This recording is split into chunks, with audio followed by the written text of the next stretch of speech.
सर्वप्रथम सर्वांना जय शिवराय।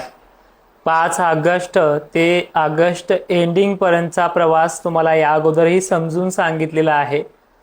येणाऱ्या 3-4 दिवस हे जे काही हलके फटकारे, काही ठिकाणी धुरकट वातावरण, या संदर्भात सविस्तर असा अंदाज आपण ह्या व्हिडिओत बांधलेला आहे।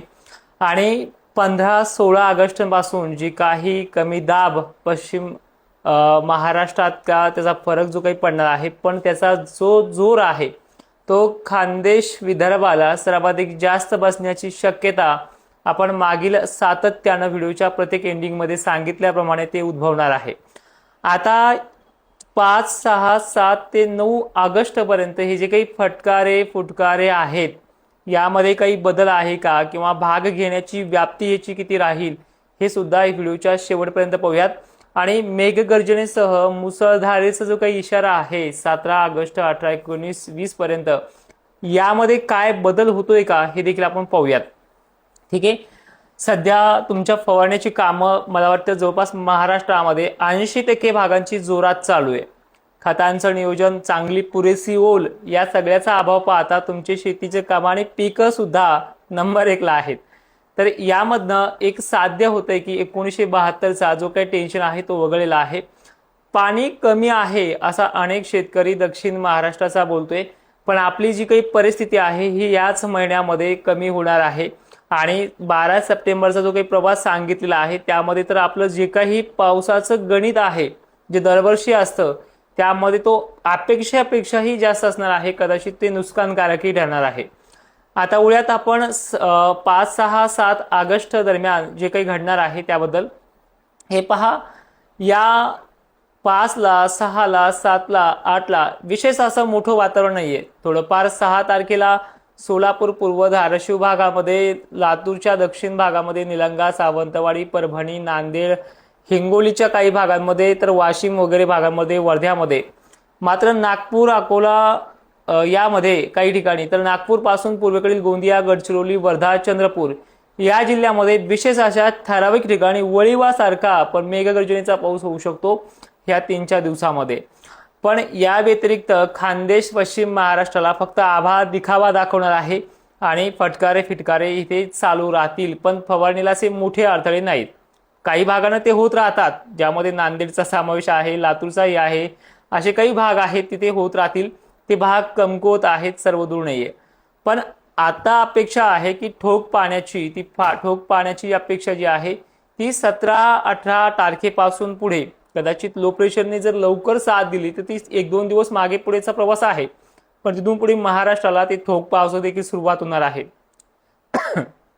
तर या पावसापासून पुढचे जे काही पाऊस राहणार आहे 17-18 नंतर सुद्धा, म्हणजे ऑगस्टचे 2 आठवडे आहे शेवटचे, हे मोठ्या पावसाचे असतील।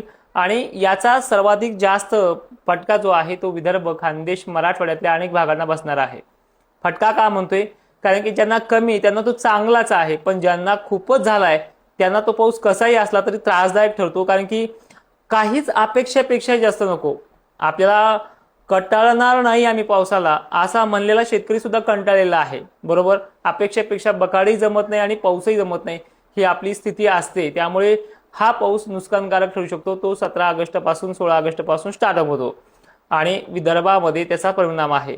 मग पश्चिम महाराष्ट्र आणि दक्षिण महाराष्ट्राला हा पाऊस मात्र तारणहार ठरेल, जो 17-18 पासून स्टार्टअप होणार आहे, ज्यामध्ये सांगली, सोलापूर, पुणे, अहिल्यानगरला सुद्धा खूप चांगल्या प्रतीचा हा पाऊस राहू शकतो आणि तिथून पुढे ते वाढ होत जाणार आहे। त्यामुळे तिथे विहिरीच्या पाण्याचे जे काही आतापर्यंत आपण मागे सांगितलं त्या पद्धतीने त्या 60% भागाचा प्रश्न मिटलाय, पण हे जे काही थोड्या आणि अधिक प्रमाणाचा जो काही प्रश्न आहे तो देखील त्याच तारखेपासून मिटायला पुन्हा सुरुवात होईल।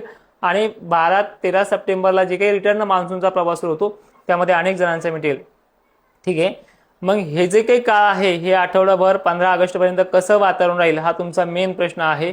तर हे बघा, मराठवाड्यातल्या लातूर, नांदेड प्रमुख, परभणी भाग, हिंगोली आणि पूर्व विदर्भ, पूर्व मराठवाड्यामध्ये भाग बदलत म्हणता येणार नाहीये, पण असं कुठे मोठे हे फटकारे कायम स्वरूपी राहणार आहेत 5-6 दिवस तरी अजून। आणि याच्यामध्ये वातावरण आता धुरकट झालंय, त्यामुळे डेव्हलपमेंट जे आहे पावसाचं हे फक्त आभाळ आल्यासारखं दिसेल, पण कामं करता येईल। कारण की आभाळामध्ये धुरकटपणा, धुईसारखा धुरकटपणा, त्यानंतर आभाळ आलं की विरघळण्याची ताकद आहे ह्या धुरकटपणामध्ये। तर तर ते तुम्हाला पाहायला मिळेल. आभाळ दिसेल पण त्यामध्ये फारसे काही तुकडे पडणार नाही असे आहेत. आणि ह्या असं होणार आहे 60% 70% भागामध्ये. मात्र 20% भागांना आलं म्हणजे पडणार असे भाग सुद्धा ह्याच्यामध्ये काही आहेत. तर हे निव्वळ गावं नाही सांगता येणार, पण ही घडणारी कंडिशन लातूरमध्ये आहे, नांदेडमध्ये आहे, वगैरे भागामध्ये आहे. तर हे लक्षात आलं तुमच्या. आणि ऑगस्ट पण लक्षात आलं असेल, पण तरी 1 मिनिटात सांगतोच की विदर्भ आणि खानदेश, पूर्व मराठवाडा, परत ते पश्चिम महाराष्ट्राचे भाग, पुढचा चांगला टप्पा आहे तो 17-18 पासून स्टार्ट होतोय. मग याच्याही पुढे जे वारे आहेत जे आता आपल्याला कमी झाल्यासारखे पाहायला मिळतात, विदर्भातही बरे कमी झाले, जे आपण पश्चिमी वारे म्हणतो. हा जो ऑगस्ट महिना आहे, या ऑगस्ट महिन्यामध्ये हे वारे हळूहळू आता 15 तारीख झाली की ते कमी व्हायला सुरुवात होतील, काही ठिकाणी वाढतील सुद्धा. पण ते वाढलेले वारे फक्त अहिल्यानगर, नाशिक क्षेत्र, कोल्हापूर, सांगली, सोलापूर, बीड जिल्ह्यातला पश्चिमी भाग, म्हणजे पश्चिम वारे पश्चिम महाराष्ट्रासाठीच ते वाढतील. बाकी मराठवाड्यासाठी, विदर्भासाठी ते भरभर वाहणारे वारे बरेचसे दिवसापासून कमी झालेले आहेत. आणि यामुळेच बंगालच्या उपसागरात जे जे काही हालचाली होत आहेत, त्या हालचाली या महाराष्ट्राच्या पावसाचं गणित वाढवत आहेत. ठीक आहे. आता तुम्हाला कोणी जरी म्हणलं की पाऊसमान पुढे कमी आहे वगैरे आहे, तर एवढा सुद्धा काळ बेकार नव्हता, हे तुम्हाला मी आधीच सांगितलं होतं. आणि ते तुम्हाला पाहायला मिळतंय. जायकवाडी धरणाचा तर विषय पाहिला तुम्ही, 10,000 क्युसेसनं गोदापात्रामध्ये पाणी आज सोडलेलं आहे. आणि त्यानंतर त्या शेतकऱ्यांना, गावच्या आजूबाजूच्या काठावरील शेतकऱ्यांना सतर्कतेचा इशारा पण दिलेला आहे. म्हणजे ह्या सगळ्या पद्धती ते पाहायला मिळतात. तुमचा पहिला प्रश्न, आमच्या विहिरीला पाणी कधी येईल, तो म्हणजे दक्षिण महाराष्ट्राचा. परतीच्या पावसाच्या आत काही ठिकाणी येईल, काय सर्वदूर सगळं त्यानंतरच भागून जाईल. आणि पावसाळी पॅटर्न असा बदललेला मित्रांनो, हा लक्षात घ्या. पुढच्या वर्षी सुद्धा तुम्हाला हे दुष्काळाचे मेसेज येतच राहणार आहे दरवर्षी, पण बदललेला असा आहे की जून आणि जुलै हे वारे, पश्चिमी वारे, त्यानंतर ह्युमिडिटीची लेवल कमी होणं, हे सगळं घडत जाणार आहे. आता इथून पुढे गरमीची लेवल 12, 1, 2, 3 वाजेपर्यंत वाढत जाईल, जे आज तुम्हाला पाहायला मिळालेले. साप निघणं, गरमीच्या लेवलमुळे सरपटणारे प्राणी निघणं, हे घडत जाणार आहे महाराष्ट्रात इथून पुढे. आणि ह्या गरमाटीमध्येच पुढे जे लो प्रेशर बनणार आहे, त्याच्या पाण्याच्या थेंबाची जाडी सुद्धा मोठी राहणार आहे.